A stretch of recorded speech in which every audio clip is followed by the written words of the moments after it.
روزہ رکھنا، گناہ سے بچنا۔ ایک بات یہ بھی بتا دوں، جو رمضان شریف میں گناہ کرتا ہے، اللہ کے رسول فرماتے ہیں کہ اللہ اس کے 1 سال کی نیکیوں کو برباد کر دیتا ہے۔ رمضان شریف میں ایک گناہ، یہ کہاں سے میں پڑھ رہا ہوں؟ المعجم الاوسط سے یہ حدیث پڑھ رہا ہوں۔ ہاں، جو رمضان شریف میں ایک گناہ کرے، اللہ اس کے 1 سال کی نیکیوں کو برباد کر دیتا ہے۔ اس لیے رمضان شریف میں جہاں مسلم اکثریت ہے بڑا مزہ آتا ہے۔ ہمارے گاؤں میں بھی بڑا مزہ آتا ہے، 80% حضور کے غلام رہتے ہیں، مزہ آتا ہے۔ ممبئی میں بھی رمضان شریف کا مزہ آتا ہے، مراد آباد، سنبل، ادھر بھی رمضان شریف کا مزہ ہے نا۔ کیا بازار سجتے ہیں، کیا افطار لگتی ہے، لیکن یہ بازار ہے۔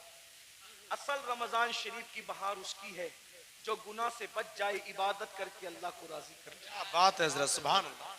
روزہ رکھنا، ہو سکے تو رمضان شریف میں تہجد، سحری کو اٹھتے تو تہجد کا اہتمام کرنا۔ میرے آقا فرماتے ہیں جو تہجد پڑھتا ہے، آقا فرماتے ہیں انشاءاللہ وہ بے حساب جنت میں داخل ہوگا۔ تو نہیں سال بھر پڑھ سکتے تو رمضان شریف میں 2 ہی رکعت پڑھ لینا، زیادہ اس کے یہاں بہت زیادہ کی ضرورت نہیں ہے، وہ بہت تھوڑے عمل پہ راضی ہو جاتے ہیں۔ سحری میں اٹھو جلدی سے 5 منٹ پہلے اٹھ جاؤ، وضو کرو، 2 رکعت پڑھو تہجد، دونوں میں 3 بار قل اللہ پڑھو اور اللہ سے کہو۔ اللہ کہتا ہے میں پہلے آسمان پہ تجلی کرتا ہوں، پہلے آسمان پہ رات کے آخری حصے میں تجلی کرتا ہوں اور کہتا ہوں مانگ کیا مانگتا ہے، جو مانگے گا تو جو مانگتے ہو۔ لیکن اس وقت سحری میں آپ کیا کرتے ہیں؟ اس وقت بھی آپ لوگ اس وقت بھی آن لائن رہتے ہیں، ضرورت کے تحت رہتے ہو، اچھی بات ہے۔ اس وقت اللہ فرما رہا ہے مانگ میں دوں گا، آپ آن لائن ہو۔ افطار کے وقت تو آواز آ رہی ہے جو مانگے گا دوں گا، آپ آن لائن ہو۔ رمضان شریف کا فائدہ اٹھاؤ، 1 بار درود شریف پڑھو، 70 بار درود کا ثواب۔ رمضان شریف کے لیے تیاری، ابھی سے توبہ کرو، استغفار کرو، آج سے پہلے جو ہوا، جو گناہ ہوئے سب سے معافی مانگو، توبہ کرو اور نماز کے پابند بنو۔ سوچ یہ طے کر لو، آج کون سی تاریخ ہے شعبان کی؟ 4 تاریخ ہے نا، 4 گزری۔ یہ 4 کیا ہے پتہ ہے تمہیں؟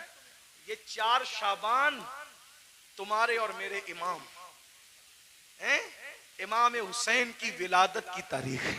سبحان اللہ، سبحان اللہ۔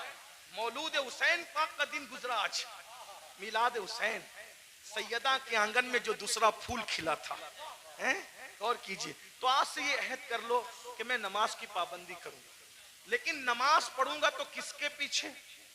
جس کا عقیدہ میرے عقیدے کی طرح ہوگا، اس کے پیچھے نماز۔ یعنی میں نبی کو زندہ مانتا ہوں تو مجھے امام بھی وہی چاہیے جو نبی کو زندہ مانتا ہے۔ میں نبی کو عالم ما کان و ما یکون مانتا ہوں تو مجھے امام بھی وہی چاہیے جو نبی کو معاذ اللہ پیٹھ کے پیچھے علم کا دانہ نہ دے، بلکہ نبی کو وہ یہ مانے کہ یہ سب چیزیں تو بہت چھوٹی موٹی ہے، جس کی نگاہ سے خدا کی ذات نہ چھپی اس کی نگاہ سے کون سا علم چھپ سکتا ہے۔ سبحان اللہ۔ اور اگر بریلی کے تاجدار کے لہجے میں کہے تو یوں کہہ لے کہ اور کوئی غیب کیا تم سے نہا ہو بھلا، جب نہ خدا ہی چھپا تم پہ کروڑوں درود۔ تو امام کون سا چاہیے؟ بس یہ جو آپ کا عقیدہ وہ آپ کے امام کا عقیدہ۔ بس آخری بات کہہ دوں، لوگ کیا کرتے ہیں؟ میں تو نبی کو زندہ مانتا ہوں، میں تو نبی کو حاضر و ناظر مانتا ہوں، میں تو نبی کو افضل الرسل مانتا ہوں، میں تو نبی کو خیر البشر مانتا ہوں، لیکن میں نے ہر کسی کے پیچھے نماز پڑھ لینا۔ میں نے کہا بھائی جس موکل کا وکیل اس کے خلاف ہو، اس کا مقدمہ وہ کیسے جیت سکتا ہے؟ مثال کے طور پر بات اتنی ہے کہ موکل کس کو کہتے ہیں؟ جس کے آگے وکیل کھڑا ہو۔ موکل کہے میں نے قتل نہیں کیا اور وکیل کہے کہ میرے موکل نے قتل کیا، تو بولو بچائے گا کہ پھنسائے گا؟ موکل الگ بول رہا ہے، وکیل الگ بول رہا ہے، بچائے گا کہ پھنسائے گا؟ ارے جب دنیا کی کورٹ میں موکل اور وکیل کی الگ الگ بات پھنسا دیتی ہے تو قدرت کی عدالت میں امام کا عقیدہ الگ ہے، مقتدی کا عقیدہ الگ ہے، بولو تمہاری نماز کو بچائے گا کہ پھنسائے گا؟ اب تمہارے اوپر ہے، نمازیں بچانا چاہتے ہو تو صدر الافاضل جیسے والے عقیدے کے پیچھے نماز پڑھنا، اور اگر نماز کو پھنسانا چاہتے ہو تم جانو، تمہارا کام جانو، ہم اپنی ذمہ داری پوری کر چکے، آخرت آخرت سے متعلق ہے. میں نے قرآن مقدس کی جس آیہ کریمہ کی سورہ نبا سے تلاوت کی ہے اس میں اللہ تبارک و تعالیٰ نے قبر سے اٹھنے کا ذکر کیا ہے. انسان قبر سے اٹھے گا, کس طریقے سے اٹھے گا؟ قبر سے اٹھنے والا ایک ہی شکل پر نہیں اٹھے گا. قبر کے اندر تو سب کو انسان کی شکل میں داخل کیا جائے گا, لیکن قبر سے اٹھتے وقت ہر انسان جو ہے اصل شکل پہ نہیں اٹھے گا, انسانی شکل میں نہیں اٹھے گا. کون کس شکل میں اٹھے گا؟ اب ذرا سنیے احادیث مصطفیٰ اور ذرا غور کیجئے. قرآن کہتا ہے یوما ینفخ فی الصور فتأتون افواجا, اور اس دن جب سور پھونکا جائے گا تو لوگ فوجوں فوج اپنی قبروں سے نکلیں گے, یعنی اللہ کی بارگاہ میں حاضر ہوں گے. تو جب انسان اپنی قبر سے باہر نکلے گا تو قبر سے باہر نکلنے کی کیفیت کیا ہے؟ صحابہ کرام نے پوچھا یا رسول اللہ صلی اللہ تعالی علیہ وسلم یہ بتائیں کہ جب انسان اپنی قبر سے باہر نکلے گا تو اس کی کیفیت کیا ہوگی, اس کی حالت کیا ہوگی, کس پوزیشن میں وہ نکلے گا؟ اللہ اکبر. دفن کرتے وقت تو انسان کافور کی خوشبو میں بسایا ہوا ہوگا, دفن کرتے وقت تو انسان کو کفن پہنایا ہوا ہوگا, دفن کرتے وقت تو انسان کی کیفیت یہ ہوگی عطر اور سرمے کے اندر وہ معطر بھی ہوگا اور اس کی آنکھوں پر سرمے کے اثرات بھی ہوں گے. لیکن اللہ اکبر اٹھتے وقت انسان کی کیفیت کیا ہوگی؟ اب ذرا غور سے سماعت کریں. اللہ اکبر. میرے آقا مصطفیٰ کریم رؤوف الرحیم صلی اللہ علیہ وآلہ وسلم اپنے صحابہ سے ارشاد فرماتے ہیں اے میرے صحابہ, کچھ لوگ قیامت کے دن جب اپنی قبر سے اٹھیں گے تو ان کی آنکھیں نہیں ہوگی, وہ اندھی آنکھیں لے کر کے اٹھیں گے, آنکھوں میں بینائی نہیں ہوگی, وہ آنکھوں میں روشنی نہیں ہوگی. ذرا تصور تو کریں, جو دنیا میں اندھا ہوگا وہ آخرت میں اندھا ہو ضروری نہیں ہے, جو دنیا میں بیمار ہوگا وہ آخرت میں بیمار ہو ضروری نہیں ہے. اللہ اکبر. اس لیے کہ دنیا کی بیماری کی کوئی حیثیت نہیں ہے. اللہ اللہ. لیکن میرے اور آپ کے آقا مصطفیٰ کریم رؤوف الرحیم صلی اللہ علیہ وآلہ وسلم ارشاد فرماتے ہیں کچھ لوگ اپنی قبر سے اندھے اٹھیں گے, یعنی ان کی آنکھیں نہیں ہوگی. اب مجھے بتائیں جب ان کی آنکھیں نہیں ہوگی تو وہ اللہ کا دیدار کیسے کریں گے, وہ رسول اللہ کا دیدار کیسے کریں گے, وہ اولیاء اللہ کا دیدار کیسے کریں گے؟ صحابہ کرام بے چین ہو گئے اور صحابہ کرام نے عرض کیا یا رسول اللہ صلی اللہ تعالی علیہ وآلہ وسلم, جو لوگ بغیر آنکھوں کے اپنی قبروں سے قیامت کے دن اندھے اٹھیں گے, اندھے اٹھنے کی وجہ کیا ہوگی؟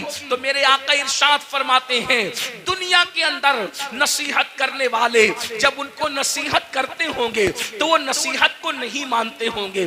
دنیا کے اندر جب ان کو اللہ سے ڈرایا جاتا ہوگا تو وہ اللہ سے ڈرتے نہیں ہوں گے. مثال کے طور پر آج بھی آپ دیکھیں بہت سارے مسلمان ہیں جو اللہ رب العزت کے بندے جب ان کو نصیحت کرتے ہیں تو وہ نصیحت مانتے نہیں ہیں. مثال کے طور پر اللہ اکبر, جیسے کہ اگر کسی کے گھر میں شادی میں ڈی جے بجایا جا رہا ہو, میوزک بجایا جا رہا ہو, گانے بجایا جا رہا ہو, اور اگر کوئی عالم کہے کہ بھئی ڈی جے نہ بجاؤ یہ حرام ہے, گانے نہ بجاؤ یہ حرام ہے, تو پلٹ کر کے نصیحت نہیں مانتے بلکہ کیا کہتے ہیں دولت ہماری ہے, مولوی کا کیا بگڑتا ہے, مال ہمارا ہے, مولوی کا کیا بگڑتا ہے.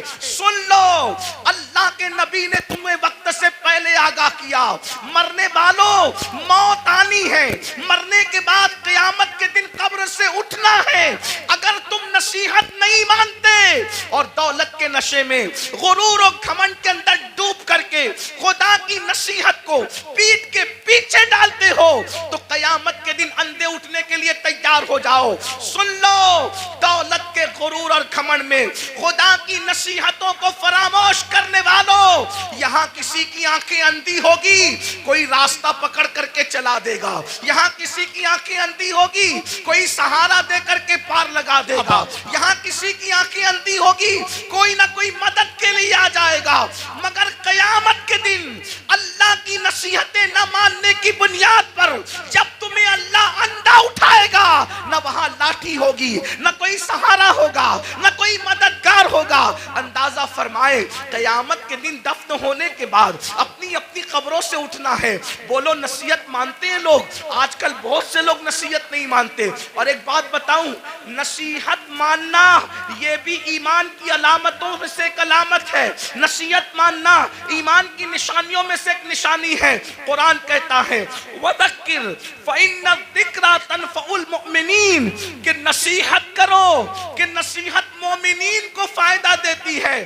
پتا چلا جو نصیحت قبول کرتے ہیں وہ مومن لوگ ہیں، اور جو نصیحت قبول نہیں کرتے وہ اپنے بارے میں خود سوچیں کہ وہ کیا ہیں. اس لیے نصیحت قبول کرو. آج نصیحت قبول نہیں کی جاتی. اگر کسی مسلمان کو کہو بھائی چہرے سے داڑھی منڈانا یہ یہودیوں کا طریقہ ہے، چہرے سے داڑھی منڈانا یہ مشرکین کا طریقہ ہے، چہرے سے داڑھی منڈانا یہ اللہ رسول کے دشمنوں کا طریقہ ہے، تو آج کا مسلمان کہتا ہے ارے مولانا اگر میں داڑھی رکھوں گا تو کیسا لگوں گا، میری بیوی پتہ نہیں اجازت دے گی کہ نہیں دے گی. میں پوچھنا چاہتا ہوں میرے بھائی، بیوی سے پیار ضرور کرو لیکن بیوی شریک حیات ہے، شریک ممات نہیں ہے. جیسے ہی روح کا رشتہ جسم سے ٹوٹ جائے گا یہ بیوی قبر میں نہیں آئے گی. اللہ اکبر. لیکن خدا کے عذاب میں گرفتار کر دیے جاؤ گے. تو پہلی چیز اللہ کے سچے رسول صادق و مصدوق مصطفیٰ کریم رؤوف الرحیم صلی اللہ علیہ وآلہ وسلم فرماتے ہیں جو نصیحت نہیں مانتے، جو حق کو قبول نہیں کرتے، وہ قیامت کے دن اندھے اٹھائے جائیں گے.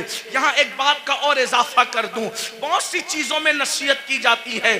حرام کام نہ کرو، بدعات نہ کرو، خرافات نہ کرو، جرائم نہ کرو، گناہ نہ کرو، بد مذہب گستاخ رسول سے دوستی نہ کرو، ان سے رشتہ داری نہ کرو. بہت سی چیزیں کہی جاتی ہیں لیکن ہماری قوم نصیحت ماننے کے لیے تیار نہیں ہے. پھر میرے آقا مصطفیٰ جان رحمت صلی اللہ علیہ وآلہ وسلم ارشاد فرماتے ہیں دوسرا گروہ جب قبر سے نکلے گا تو ان کی کیفیت کیا ہوگی. آقا ارشاد فرماتے ہیں جب دوسرا گروپ، چونکہ قرآن کہتا ہے فَتَأْتُونَ أَفْوَاجًا، فوج نکلیں گے لوگ، یعنی قبروں سے گروہ در گروہ نکلیں گے.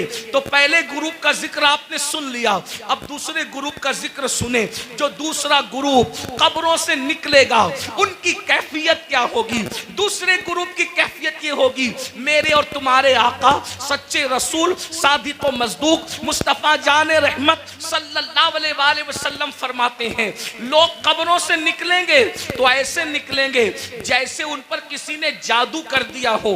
حالانکہ اس دن کون کس پہ جادو کرے گا؟ جیسے جادو جس پہ کیا جاتا ہے تو اس کا چہرہ کیسے بے رونق ہوتا ہے، سونا سونا ہوتا ہے، اس کے چہرے پر جو ہے حساسیت نہیں ہوتی، اس کا چہرہ جو ہے اللہ اکبر خوبصورت نہیں لگتا.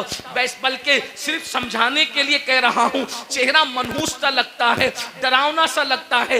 آقا فرماتے ہیں کچھ لوگ اپنی قبروں سے اٹھیں گے، مفہوم کے طور پہ عرض کر رہا ہوں، تو ایسا لگے گا کہ جیسے ان پہ کسی نے جادو کیا، حالانکہ کسی نے جادو نہیں کیا ہوگا. ایسا لگے گا جیسے اس کو کسی آسیب نے چھو لیا لیکن اس کو آسیب نے نہیں چھوا ہوگا. اللہ اکبر. آقا ارشاد فرماتے ہیں ان کے پیٹ مٹکوں کی طرح بڑے بڑے ہوں گے، کچھ کے پیٹ کمروں کی طرح بڑے بڑے ہوں گے. کچھ لوگوں کا حال یہ ہوگا وہ اٹھ کر کھڑے رہنے کی کوشش کریں گے تو گر جائیں گے. اللہ اکبر. ان کے پیر چھوٹے ہوں گے، ان کے ہاتھ چھوٹے ہوں گے اور ان کے پیٹ مٹکوں کی طرح اور کمروں کی طرح بڑے بڑے ہوں گے. وہ چلنا چاہیں گے تو گر جائیں گے. اللہ اکبر. صحابہ کرام نے عرض کیا یا رسول اللہ صلی اللہ علیہ وآلہ وسلم وہ کون لوگ ہوں گے جن کی حالت یہ ہوگی؟ ایسا لگے گا کہ وہ نشے میں ہے مگر وہ نشے میں نہیں ہوں گے. ایسا لگے گا وہ جادو کیے ہوئے ہیں حالانکہ ان پہ جادو نہیں ہوگا. ایسا لگے گا کہ وہ آسیب زدہ ہیں حالانکہ وہ آسیب میں نہیں ہوں گے. ان کے پیٹ کمروں کی طرح، ان میں سانپ اور بچھو ہوں گے. صحابہ کرام نے پوچھا تو آقا فرماتے ہیں جن لوگوں نے دنیا میں سود کھایا ہوگا، جن لوگوں نے دنیا میں سود کے دھندے کیے ہوں گے وہ اس حالت میں اٹھیں گے کہ وہ چل نہیں سکیں گے. اللہ اکبر. وہ چل نہیں سکیں گے. ان کی کیفیت یہ ہوگی جیسے جانوروں کو ہانک کر کے جنگل میں چرواہا لے کر کے جاتا ہے ویسے ذلیل کر کے فرشتے ان کو جانوروں کی طرح ہانکتے ہوئے کے میدان محشر میں لائیں گے. اللہ اکبر. ذرا تصور تو کرو, ذرا غور تو کرو, اس دن کی ذلت کیا ذلت ہوگی, اس دن کی رسوائی کیا رسوائی ہوگی. آج ایزی منی کے چکر میں, شارٹ ٹائم کے اندر ترقی کرنے کے چکر میں انسان نہ حلال دیکھ رہا ہے نہ حرام دیکھ رہا ہے. میری قوم کے جوانوں, دولت تو نچنیوں کو بھی مل جاتی ہے, دولت تو جسم بیچنے والوں کو بھی مل جاتی ہے, دولت تو چوری کرنے والوں کو بھی مل جاتی ہے. ارے دولت ہی سب کچھ نہیں ہے, دولت ایک دن ختم ہونے والی ہے, دنیا ایک دن ختم ہونے والی ہے. یہاں سے لے کر کیا جاؤ گے؟ ارے حلال کمایا ہوا جب ساتھ نہیں لے جاؤ گے تو حرام کمایا ہوا کیا ساتھ لے کر کے جاؤ گے؟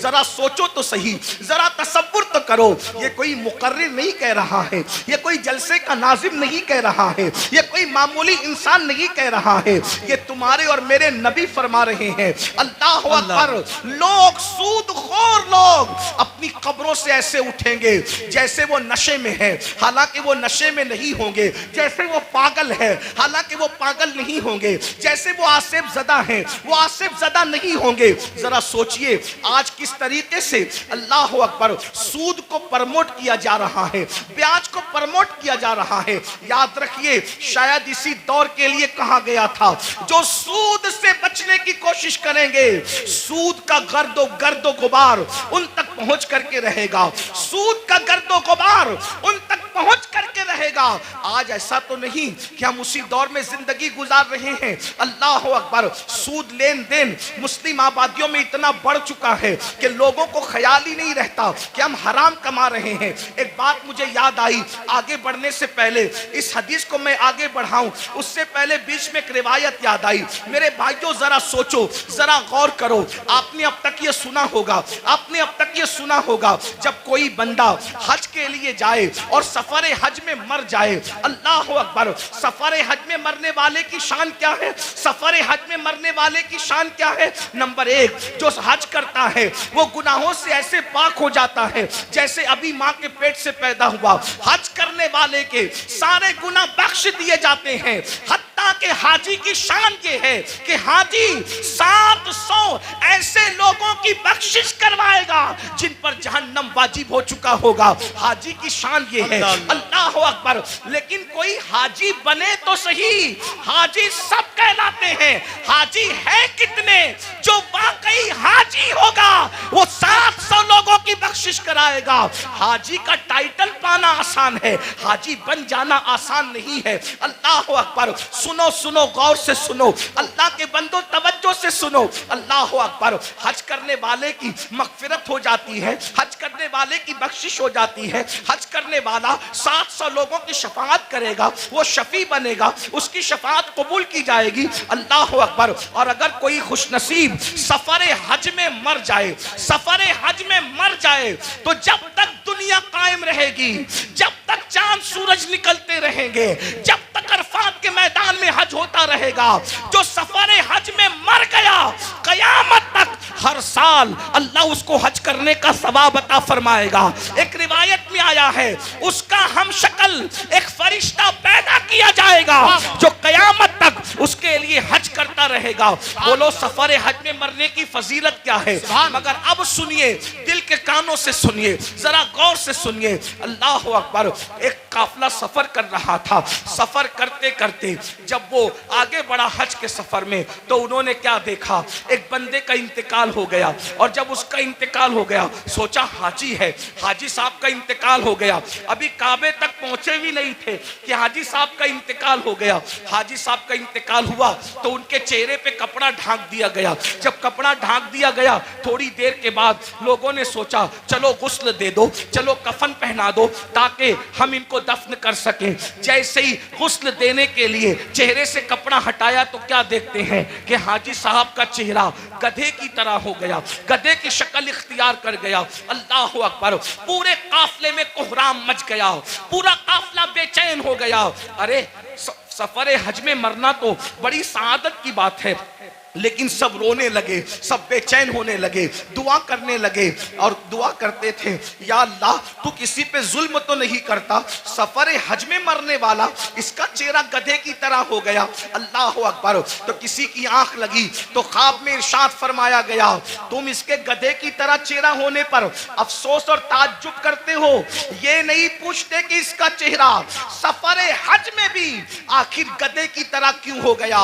جب پوچھا گیا تو بتایا گیا یہ سود کے پیسے سے حج پہ آیا تھا اور یہ سود کا کاروبار کرتا تھا, اس لیے بطور عبرت اس کی شکل کو گدھے کی طرح کر دی گئی. میرے پیارے آقا علیہ الصلوۃ والتسلیم کے پیارے دیوانوں, دنیا دنیا دنیا کی محبت, دنیا کا مال, قرآن کہتا ہے الہاکم التکاثر حتی زرتم المقابر, ہلاک کر دیا تم کو مال کی محبت نے یہاں تک کہ تم قبروں کے گڑھوں تک پہنچ گئے.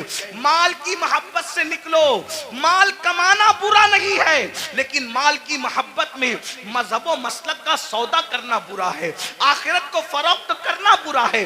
یاد رکھیے یہ دنیا ہے. ایک بات میں آپ سے کہتا ہوں, آپ بہت اچھے سے سن رہے ہیں, 99% لوگ اچھے سے سن رہے ہیں, 1% لوگ اگر گڑبڑ کر رہے ہیں یہ میں ان کے ایمان اور عقیدے پہ چھوڑتا ہوں, کیونکہ کچھ لوگ ایسے ہوتے ہیں جو اپنے وجود کے ہونے کی گواہی میں چلم چاٹ کرتے ہیں, انہیں کرنے دیجئے. میری توجہ 1% لوگوں کی طرف نہیں, میری توجہ ان 99% خوش نصیبوں کی طرف ہے جو اپنی آخرت کو بہتر بنانے کے لیے یہاں بیٹھے ہیں, جو اللہ کی رضا کے لیے یہاں بیٹھے ہیں. 1% لوگوں میں چاہے زمین پہ بیٹھے لوگ ہوں چاہے منبر پہ بیٹھے لوگ ہوں, جو گڑبڑ کرے ان کو کرنے دیجئے. آپ سنیے, اب اس 1% میں سے بھی 50% اس میں سے بھی ادھر آ گئے ہیں اور ماشاءاللہ سب سن رہے ہیں. آدھا % اس میں سے اب لوگ اگر کچھ ہیں ان کو کرنے دے وہ جو کر رہے ہیں, لیکن غور سے سنیے. ایک بات آپ سے کہتا ہوں, ہم جھوٹ بول کے مال کما لیں, ہم سود کے ذریعے مال کما لیں, ہم چوری کے ذریعے مال کما لیں, کسی ذریعے مال کما لیں, تھوڑا ذرا غور کیجئے. اگر ہم پیور حلال کے ذریعے بھی مال کمائیں تو مجھے بتائیے مال کس سے وفا کرتا ہے؟ جو ہم سے وفا کرے گا. ایک بات یاد رکھنا, مال ضرور کماؤ مگر مال کے چکر میں اللہ کو مت بھولو. یہی تو فرعونیت ہے. دیکھو مالدار فرعون بھی ہے, مالدار عثمان غنی بھی ہے, مالدار نمرود بھی ہے, مالدار سلیمان علیہ السلام بھی ہے, مالدار جو ہے وہ قارون بھی ہے اور مالدار ذوالقرنین بھی ہے. لیکن فرق کیا ہے؟ دونوں مالداروں کی مذمت نہیں ہے. سیدنا عثمان غنی کو مال کے بدلے میں جنت بیچی گئی ہے. اگر مال برا ہوتا تو عثمان غنی کی بھی برائی کی جاتی معاذ اللہ مال کی بنیاد پر, لیکن کوئی عثمان غنی کی برائی نہیں کرتا. اللہ اکبر. قارون کی برائی ہوتی ہے, عثمان کی برائی نہیں ہوتی.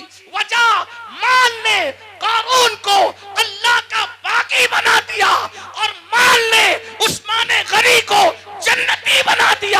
مال برا نہیں ہے, مال کا استعمال برا ہے.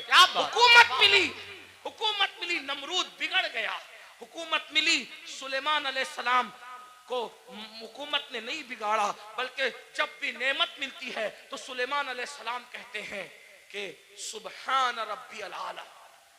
نمرود کہتا ہے انا ربکم العالی اور سلیمان کہتے ہیں سبحان ربی العالی.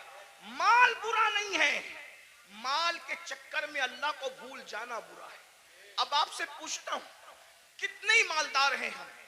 تھوڑا غور, منبر والے بھی غور.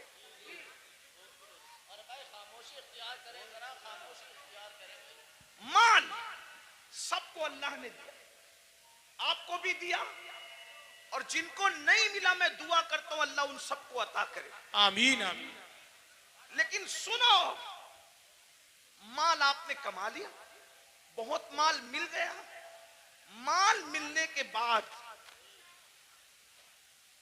آپ کو اللہ نہ کرے, 1000 بار نہ کرے, ڈاکٹر نے کہہ دیا کہ یہ سیریس ہے. کتنے بھی بیمار ہیں آپ, اللہ نہ کرے, اللہ آپ کو کبھی بیمار نہ کرے, سب کو صحت دے.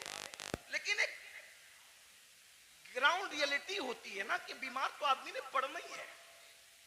بڑے سے بڑا عالم ہو, خطیب ہو, سید صاحب ہو, پیر صاحب ہو, ڈاکٹر صاحب ہو, انجینئر صاحب ہو, بیمار تو پڑنا ہی ہے. ڈاکٹر نے کہا یہ سیریس ہے, ان کا معاملہ جو ہے تھوڑا سا نازک ہے. آپ مجھے بتائیں, آپ نے 5 کروڑ 10 کروڑ 20 کروڑ کا بنگلہ بنایا, لیکن جیسے ہی ڈاکٹر نے کہا سیریس ہے, بولو کہ آپ بنگلے میں رہیں گے؟ تھوڑا تصور کیجئے. دیکھیں جلسے جو ہے دینی جلسے, وہ بھیڑ اکٹھا کرنے کے لیے نہیں ہوتی. بھیڑ آتی ہم اس لیے خوش ہوتے ہیں کہ جتنے زیادہ لوگ تک پیغام پہنچے گا اتنا زیادہ فائدہ ہے. لیکن بھیڑ اکٹھا کرنے کے لیے سیاسی جلسے ہوتے ہیں, مذہبی نہیں ہوتے. اتنا یاد رکھیں.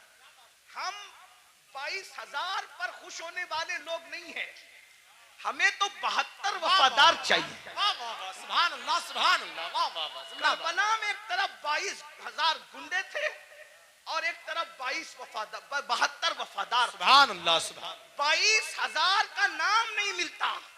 توجہ, 22,000 کا نام نہیں ملتا اور 72 کا نام مٹتا نہیں.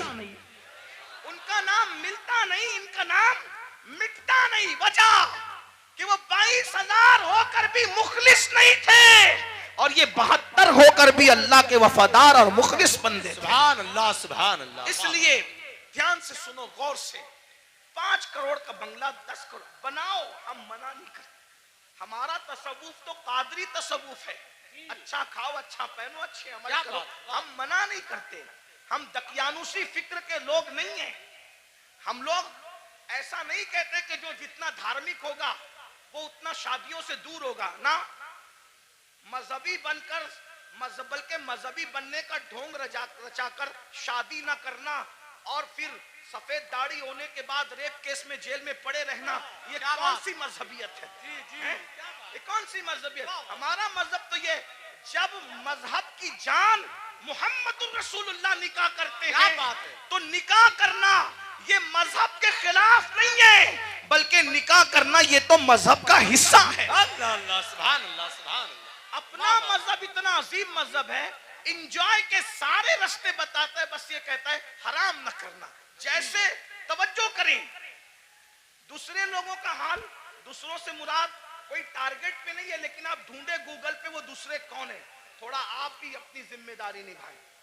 ایسا نہیں کہ انٹرنیٹ پر صرف فلمیں ہی دیکھیں, انٹرنیٹ پہ ذرا ایسے لوگوں کو بھی تو سرچ کرو جن کو لوگ ڈھونڈ رہے ہیں. کچھ لوگ کہتے ہیں مذہبی ہیں اس لیے سیر نہیں کر سکتے, گھوم پھر نہیں سکتے. میں نے وہ کہا وہ کسی کا فرسودہ مذہب ہوگا جس میں سیر نہیں کر سکتے. میرا مذہب کہتا ہے سیروا فی الارض, زمین کی سیر کرو.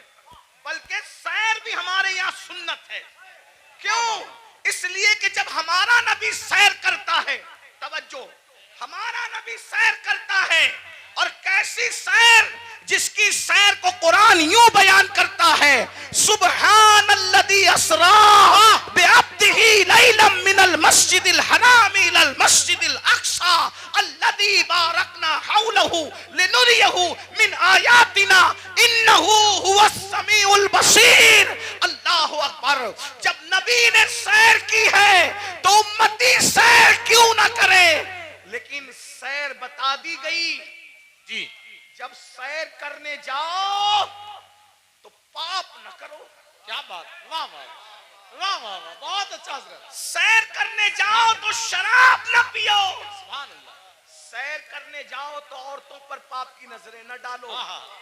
ہم بھی سیر کرتے ہیں, رسول اللہ نے بھی سیر کی. جب حضور پہنچے مسجد اقصی تو اللہ نے ان کی مہمانی کی.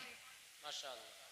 حضور کے سامنے 2 چیزیں آئیں, الگ الگ روایت ہے, موقع کی مناسبت سے 2 چیزیں پڑھ رہا ہوں, 3 کا بھی ذکر ہے. حضور کے سامنے 2 چیزیں آئیں, شراب بھی رکھا گیا, دودھ بھی رکھا گیا. توجہ, سیر ہے, سیر میں اللہ کی طرف سے بطور امتحان شراب بھی رکھا گیا, دودھ بھی رکھا گیا. دونوں میں سے جو چاہو پیو. اس لیے کہ آدمی جب سیر کے لیے نکلتا ہے تو اپنی موج میں ہوتا ہے. آدمی جب حضور کے لیے نہیں کہہ رہا ہوں, میں جنرل بات کر رہا ہوں, سیر کے لیے نکلتا ہے اپنی کیفیت میں ہوتا ہے, سیر کے لیے نکلتا ہے اپنے انداز میں ہوتا ہے. سیر میں اچھے اچھوں کو پہچان سکتے ہو کہ کون کتنا متقی ہے. عام سفر میں پہچان میں آ جاتے ہیں تو سیر میں تو اور پہچان میں آتے ہیں. جب حضور کے سامنے رکھا گیا دودھ اور شراب, حضور نے شراب نہیں پیا, حضور نے دودھ پیا. حضور نے دودھ پیا. جبریل نے کہا حضور آپ نے اچھا کیا, شراب نہیں پیا. اگر شراب پی لیتے تو آپ کی پوری امت گمراہ ہو جاتی. اس سیر میں نبی نے شراب نہیں پیا, دودھ پیا. بتا دیا میرے امتیوں, ہم سیر کے لیے نکلے, شراب چھوڑ کر دودھ پیا. تم بھی نکلنا, شراب کو ہاتھ مت لگانا. دودھ پیو تو جائز ہے, شراب پینے کی اجازت نہیں ہے. حضور نے نعرہ تکبیر, نعرہ رسالت, مسلک اعلی حضرت جامعہ عربیہ مدینۃ العلوم, جشن دستار بندی. واہ واہ واہ, سبحان. سیر کرنے کے لیے گوا جاؤ, منع نہیں ہے. سمندر دیکھنا, دائیں بائیں نہیں دیکھنا. یہ بھی ہمارے نبی کی سیر میں. حضور جا رہے تھے مسجد اقصی, حضور جا رہے تھے مسجد اقصی. ایک نے کہا میری طرف دیکھیں. میں بطور مفہوم پیش کر رہا ہوں, علماء جان رہے میں کہاں سے پڑھ رہا ہوں. میری طرف دیکھیں, حضور نے نہیں دیکھا. دوسرے نے کہا میری طرف دیکھیں, حضور نے نہیں دیکھا. تیسرے نے کہا میری طرف دیکھیں, نہیں دیکھا. حضور سیر تو کر رہے ہیں مگر ساتھ وہ نگاہ جس کے بارے میں میرے امام کہتے ہیں, نیچی آنکھوں کی شرم و حیا پہ درود, اونچی بینی کی رفعت پہ لاکھوں سلام. اللہ اکبر. تعلیم امت کے لیے سیر بھی ہو رہی ہے, نظر نہیں بھٹک رہی ہے, نظر اپنے مقصد پہ لگی ہوئی ہے. جب مسجد اقصی پہنچے اور جبریل نے کہا یا رسول اللہ آپ نے اچھا کیا, آپ نے اس بڈھی کو نہیں دیکھا, اس بڑھیا کو نہیں دیکھا. وہ بڑھیا جانتے ہیں جو بن سور کا سچ سور کے آئی تھی کون تھی, آپ نے نہیں دیکھا نا اس بڈھی کو. حضور نے میں نہیں دیکھا. اب وہ کون تھی, کون تھی؟ وہ دنیا تھی. دنیا, دنیا بڈھی ہو گئی ہے, بن سور کر آئی ہے بڈھی, آپ نے نہیں دیکھا. اگر آپ اس کی طرف متوجہ ہوتے, اگر آپ اس کی طرف متوجہ ہوتے تو آپ کی امت دنیا دار ہو جاتی. پھر کسی نے کہا میری طرف دیکھیں, وہ یہودیوں کا دائی تھا, اگر آپ اس کی طرف دیکھتے آپ کی امت یہودی ہو جاتی. وہ عیسائیوں کا دائی تھا, جس نے متوجہ کیا, آپ اس کی طرف متوجہ ہوتے آپ کی امت عیسائی ہو جاتی. وہ مجوسیوں کا دائی تھا, آپ اس کی طرف متوجہ ہوتے آپ کی امت آتش پرست ہو جاتی. لیکن آپ نے کسی کی طرف نہیں دیکھا.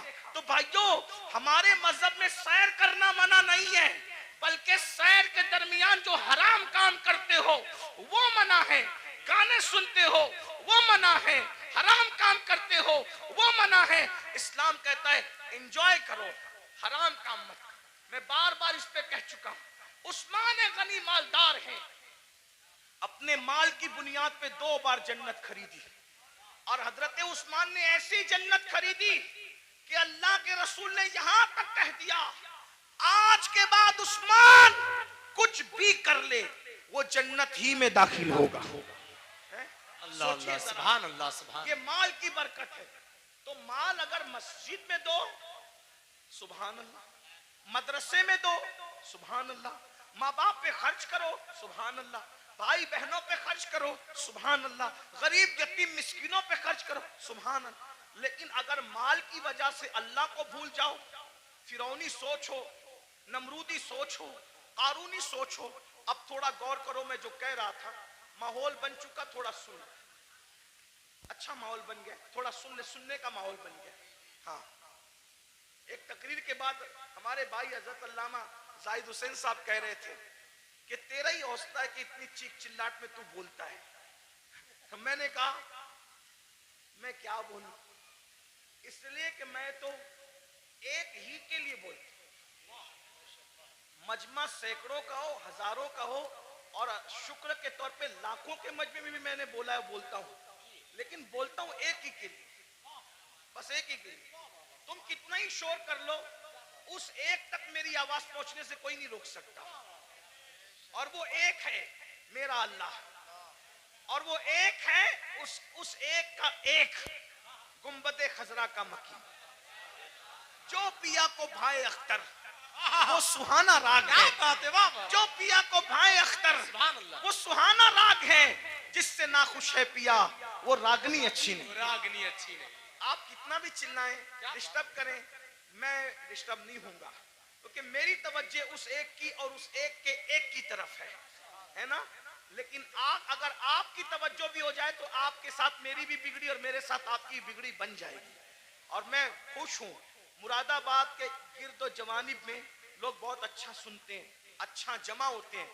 اس میں ہمارا کمال نہیں ہے, اس میں حضور صدر الافاضل فخر الاماثل علامہ سید نعیم الدین مراد آبادی کی محنتوں کا نتیجہ ہے. سبحان اللہ حضرت علامہ مفتی اجمل سنبلی رحمت اللہ علیہ کی کاوشوں کا نتیجہ ہے. سید کفایت علی کافی مراد آبادی کی محنتوں کا نتیجہ ہے. اسلاف نے محنت کی ہے, ان کے لگائے ہوئے پودوں کو ہم پانی دینے کے لیے آتے ہیں, اس سے زیادہ ہماری اوقات نہیں ہے. اگر اسلاف نے پودے نہ لگائے ہوتے تو ہم کبھی بھی ان پودوں کو پانی دینے کا شرف حاصل نہیں کرتے.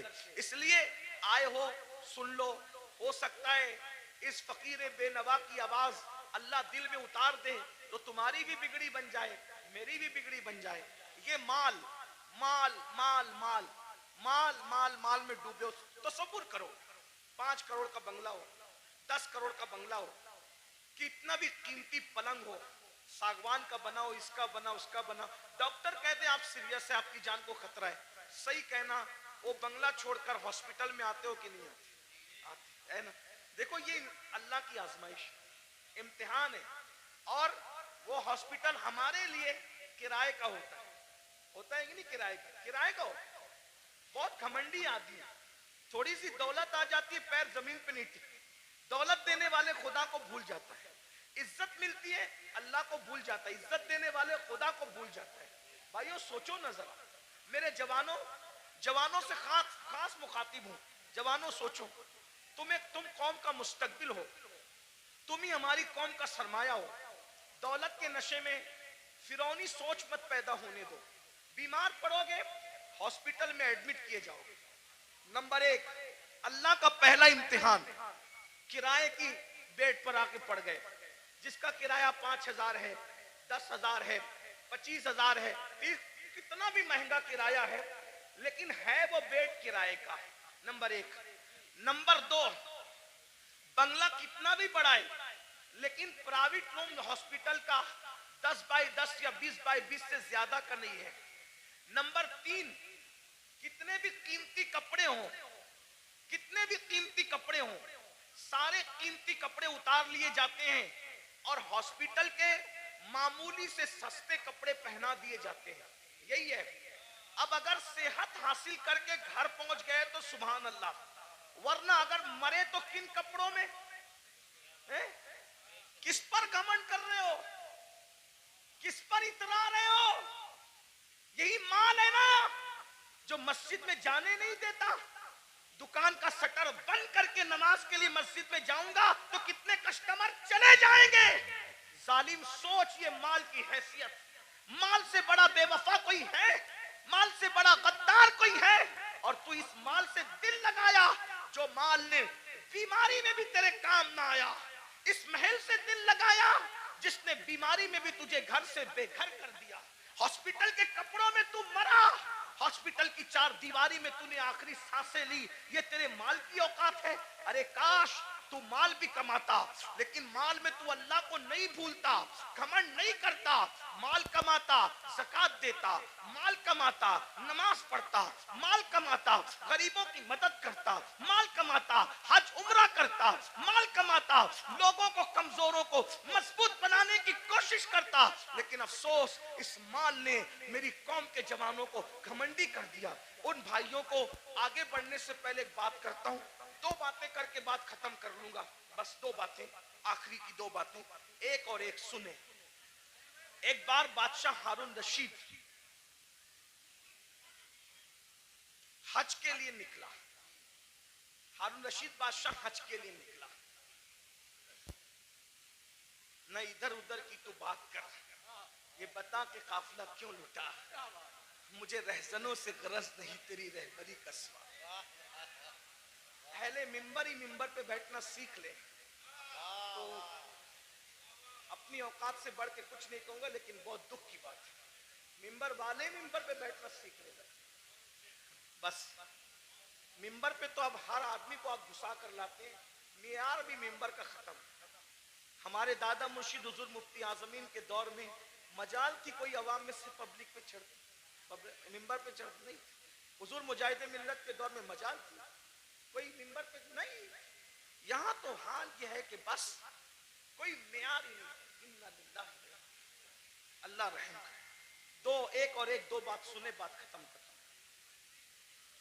ہارون رشید جیسا بادشاہ, وہ صرف کروڑ پتی ارب پتی فیکٹری اور جو ہے وہ کارخانوں کا مالک نہیں تھا, مراد آبادی برتنوں کی فیکٹری اس کی نہیں تھی, بلکہ وہ اتنا بڑا بادشاہ تھا کہ وہ بادلوں کو کہتا تھا, بادلوں کو, اے بادلوں جہاں چاہو برس جاؤ, جہاں چاہو برس جاؤ, تم جہاں برسو گے میری ہی حکومت ہوگی.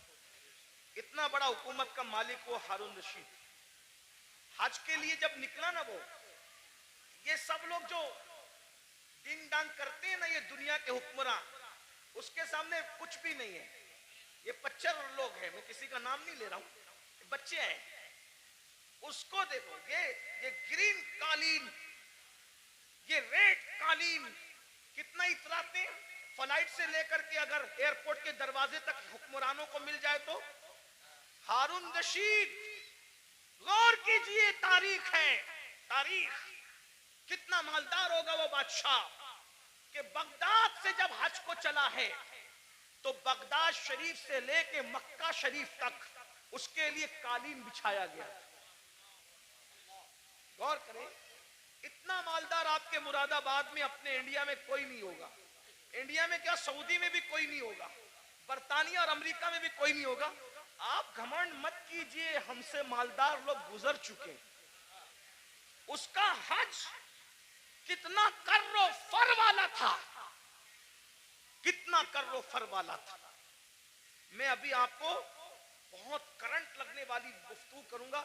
ہارون رشید کی بے ادبی نہیں کر رہا ہوں, لیکن عبرت کے لیے بتا رہا ہوں, توجہ کرنا. اتنا بڑا کر و فر والا آدمی مکے شریف تک قالین بچھا اس کے لیے کہ کئی بادشاہ کا پیر زمین پہ نہ پڑے. رستے میں اس کو مل گیا اہل البیت کا دیوانہ, جسے دنیا کہتی ہے بہلول دانا. وہ دیوانہ ملا بہلول. او بہلول نے کہا, او ہارون کدھر جا رہا ہے؟ تو دیوانہ ہی تھا. سب لوگ اس کو خلیفہ, بادشاہ, اڑگم دڑگم کہتے تھے, لیکن دیوانہ. دیوانے لوگ کسی کو خاطر میں نہیں لاتے, اور جو خاطر میں لاتے وہ دیوانے نہیں ہوتے. یاد رکھنا, جو خاطر میں لاتے وہ دیوانے نہیں ہوتے, جو دیوانے ہوتے کسی کو خاطر. بھائی تو وزیر ہوگا اپنے گھر کا, میں تو دیوانہ ہوں. تو بادشاہ ہوگا اپنے گھر کا, میں تو دیوانہ ہوں. میرے بھائی, دنیا کا دیوانہ کسی کو خاطر میں نہیں لاتا. تم کیسے عاشق رسول ہو کہ تم لوگوں کو خاطر میں لانے لگے ہو؟ عشق کی ایکٹنگ تو نہیں کر رہے ہو. جو عاشق ہوگا دولت کو بھی خاطر میں نہیں لاتا, دولت مندوں کو بھی نہیں لاتا, بادشاہی کو بھی نہیں لاتا, بادشاہوں کو بھی نہیں لاتا. اس کے نزدیک کوئی کچھ نہیں ہے, اس کے نزدیک صرف محبوب محبوب ہے, بس. محبوب محبوب ہے. ہمیں محبوب سے پیار ہی کتنا ہے بھائیو. بہرحال دور نہ نکلے بات. او ہارون کدھر جا رہا ہے؟ بادشاہ کو چھیڑا اس نے, بہلول نے. ہارون نے کہا حج کو جا رہا ہوں. اچھا, لوگوں کا خون پی کے حج کو جا رہا ہے. بہت خون پیے ہوئے نا آپ, بھی بہت خون پیو. بہن کا خون پیا, حصہ دبایا, حج کو جا رہے ہو. حاجی صاحب حج کو جا رہے ہیں, کہاں؟ بہن کا حصہ مار کے. واہ بھائی واہ, کیا حج ہے. بھائی کا حصہ دبا کے حاجی صاحب حج کو جا رہے ہیں, مسجد بنا رہے ہیں, پوری مسجد بنائی. اسٹیج سے اعلان ہوا مخیر قوم و ملت, انہوں نے مسجد بنائی, ان کے لیے اللہ نے محل بنایا. پتا چلا کہ بھائی کا حق ابھی تک نہیں دیا. مسجد بنانا فرض نہ تھا, بھائی کا حصہ دینا فرض تھا, ہے نا. ہر سال حج کرنا فرض نہ تھا, بہن کا حصہ دینا فرض تھا. دبا رہے ہو, خوب دبا رہے ہو, دبا لو, خون چوس رہے ہو. خون پینے والوں, او لوگوں کا خون پینے والوں, خون پی رہے ہو, خون. میرے مرشد حضور غوث پاک کہتے تھے, دن بھر رمضان شریف میں پانی نہیں پیتے, شربت نہیں پیتے, کھانا نہیں کھاتے, اور افطار کرتے ہو تو لوگوں کے خون سے کرتے. آپ میں کی بھی بہت سارے لوگ خون سے افطار کرتے, خون سے. روح افزا نہیں پیتے, خون پیتے ہو, خون خون پیتے ہو. کھجور نہیں کھاتے مکے مدینے منورہ کی، خون سے افطار کرتے ہو، وہ کیسے؟ سب کے ہاتھ میں کھجور تو نظر آتی ہے مگر وہ کھجور نہیں ہوتی، وہ خون ہوتا ہے. کیوں؟ اگر آپ نے جھوٹ بول کر کسی کو دھوکہ دے کے مال کمایا تھا اور اس سے کھجور خریدی تھی، دکھنے کو تو کھجور تھی مگر وہ لوگوں کا خون تھا. کسی کا قرضہ لے کے ہڑپ کر لیا تھا، اس سے افطار کا دسترخوان سجایا تھا، دیکھنے کو تو وہ پھل فروٹ اور روح افزا تھے مگر وہ لوگوں کا خون تھا. کب تک لوگوں کے خون سے افطاری کرو گے؟ کب تک لوگوں کے خون سے افطاری کرو گے؟ بھوکے پیاسے رہنے کے سوا کچھ نہیں ملنے والا. غوث پاک فرماتے تھے لوگوں کے خون سے افطاری کرتے، حرام مال سے افطار کرنے والے تو لوگوں کے خون سے افطاری کرتا ہے، سود سے افطاری کرنے والے لوگوں کے خون سے افطاری کرتا ہے. یہاں میں مسلمانوں کو کہہ دوں میرے بھائیوں، نمک سے افطار کر لینا، نمک سے، مگر کسی حرام کے دسترخوان پہ کبھی افطاری کرنے مت جانا. واہ واہ زندہ باد. آج تو تمہارے لیے حکومتوں کے آفیسوں میں دسترخوان بچتے، افطار پارٹیاں ہو رہی ہیں. مسلمانوں کا خون چوسنے والوں کے ساتھ افطاری کرنے والوں، تمہیں شرم نہیں آتی؟ قیامت کے دن رسول اللہ کو منہ کیا دکھاؤ گے؟ اور غیرت کا سودا نہ کرو، غیرت کا جنازہ نہ نکالو. نبی پاک کا عاشق وہ ہوتا ہے اس کے بدن پر پیون والا لباس تو ہو سکتا ہے، اس کے بدن پر گناہوں کے دھبے والا لباس نہیں ہوتا. غیرت سیکھو، غیرت. اقبال نے کہا تھا اے طاہر لاہوتی، اس رزق سے موت اچھی جس رزق سے آتی ہو پرواز میں پہنچائے. کیا بات حضرت، زندہ باد زندہ باد. واہ واہ واہ. بہرحال ہارون سے بہلول نے کہا، میں بہلول کی بات نقل کر رہا ہوں، ہارون کی کوئی توہین نہیں کرو. اگر کوئی ہارون کا چاہنے والا ہو تو پلیز وہ میرے اوپر کوئی الزام نہیں. میں صرف ہارون کی بات عبرت کے، اور جو بات عبرت کے طور پہ کہی جاتی ہے کوئی بہترین ہے. تو کیا لوگوں کا خون چوس کے، بادشاہ تھا نا بھائی، خون چوس کے جا رہا ہے آج کو. ہارون نے کچھ نہیں کہا. بہلول نے کہا بڑا گھمنڈ ہے نا تیری حکومت پر. اب بھی سنو، آپ بہت گھمنڈ ہے تجھے اپنی حکومت پہ، اور تو ہونا بھی چاہیے. بادشاہ نے کہا ہونا بھی چاہیے. او بہلول پاگل، تجھے کیا پتا حکومت کی لذت کیا ہوتی ہے؟ فرمایا تیری حکومت کی حیثیت میرے نزدیک ایک گلاس پانی سے زیادہ بھی نہیں ہے، گلاس بھر پانی سے زیادہ نہیں ہے تیری حکومت کی قیمت. بہت گھمنڈ نہ کر، بہت گھمنڈ نہ کر.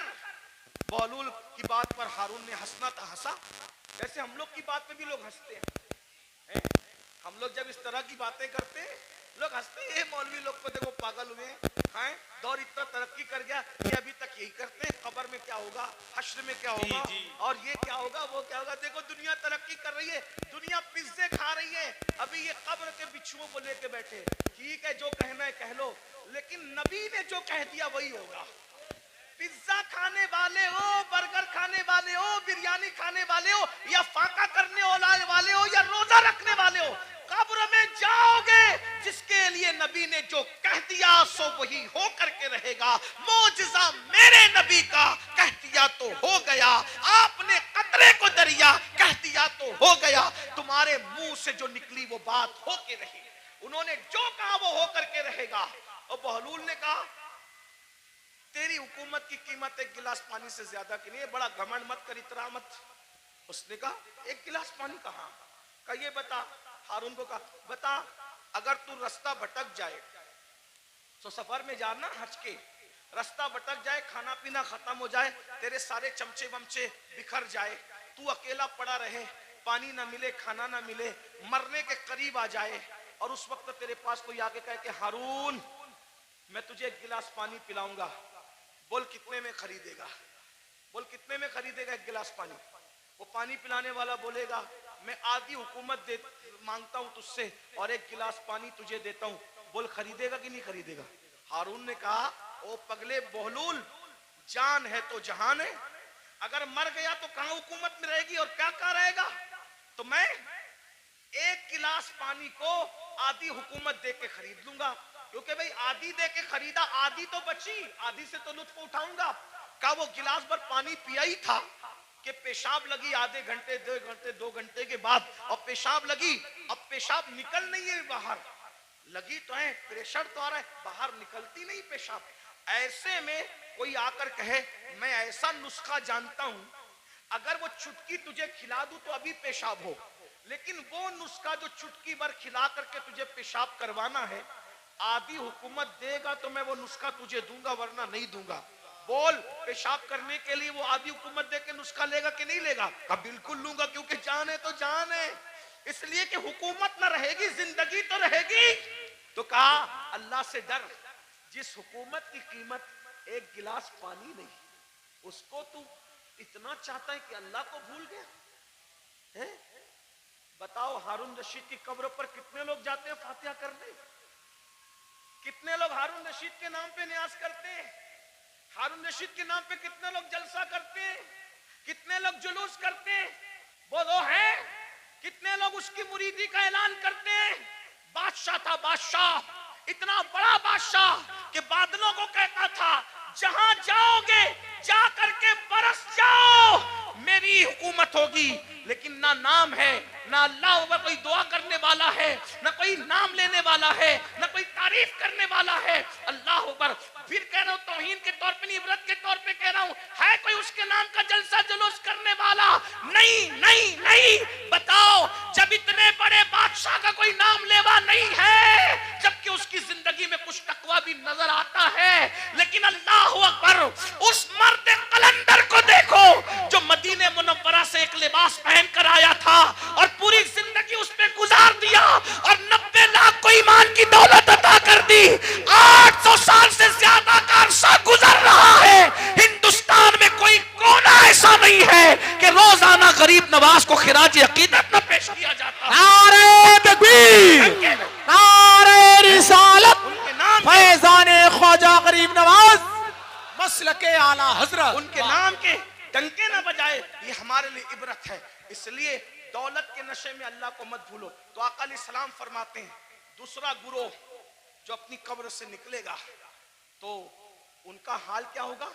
وہ پاگلوں جیسے دکھیں گے، پاگل نہیں ہوں گے، آصف زدہ دکھیں گے، آصف. اور آخری بات اس عنوان کی، آقا فرماتے ہیں تیسرا گروہ، تیسرا گروپ جب اپنی قبر سے نکلے گا تو وہ ذرہ بے مقدار سے بھی کم ہوگا. ایک تو ذرہ ہوتا ہے اور ذرے میں ذرہ بے مقدار سے بھی کم ہوگا. ان کی شکلیں تو انسانوں جیسی ہوگی لیکن وہ بالکل باریک سے ذرے ذرے دکھائی دیں گے. اللہ کی قدرت، باریک باریک ذرے دکھائی دیں گے، وہ باریک باریک ذرے. اور جانور ان کو کچلیں گے میدان محشر میں، اور انسان ان کو پیروں تلے کچلیں گے میدان محشر میں.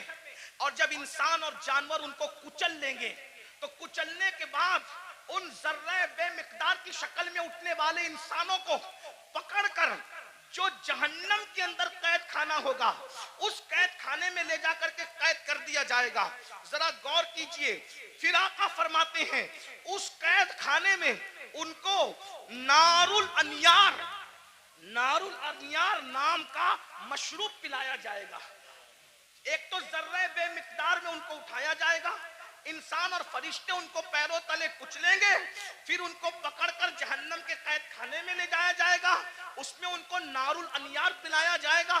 صحابہ نے پوچھا یا رسول اللہ یہ نار الانیار کیا ہے؟ تو آقا فرماتے ہیں یہ جہنمیوں کا کھولتا ہوا پیپ ہے جو ان کے جسم سے نکلے گا، اور جہنم کی سڑی ہوئی آگ ہے جو ان کی غذا بنے گی. صحابہ نے پوچھا آقا وہ ذرہ بے مقدار والے لوگ اور وہ جہنم کے اندر قیدی لوگ، نار الانیار پیپ پینے والے لوگ، جہنم کی سڑی ہوئی آگ کھلائی جانے والے لوگ، وہ کون ہوں گے؟ تو آقا فرماتے ہیں وہ دنیا میں وہ لوگ ہوں گے جو گھمنڈ کرتے ہوں گے، تکبر کرتے ہوں گے. میں چودھری، چودھری کا بیٹا، میں مالدار، مالدار کا بیٹا، میں پڑھا لکھا، پڑھا لکھے کا بیٹا. علم پر گھمنڈ کرنے والے، عمل پہ گھمنڈ کرنے والے، نسب پہ گھمنڈ کرنے والے، تقوی پہ گھمنڈ کرنے والے، کسی قسم کا گھمنڈی ہوگا قیامت کے دن اس کو ذرہ بے مقدار میں اٹھایا جائے گا. اے میری جوانوں آپ سے پوچھتا ہوں یہ گھمنڈ ہی تو ہے جو آپ کو علماء کے قریب نہیں ہونے دیتا، یہ تکبر ہی تو ہے جو لوگوں کو آج دین سے قریب نہیں ہونے دیتا.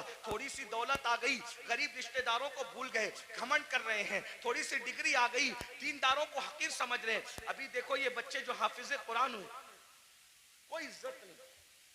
ہمارے سماج میں عالموں کی اور حفاظ کی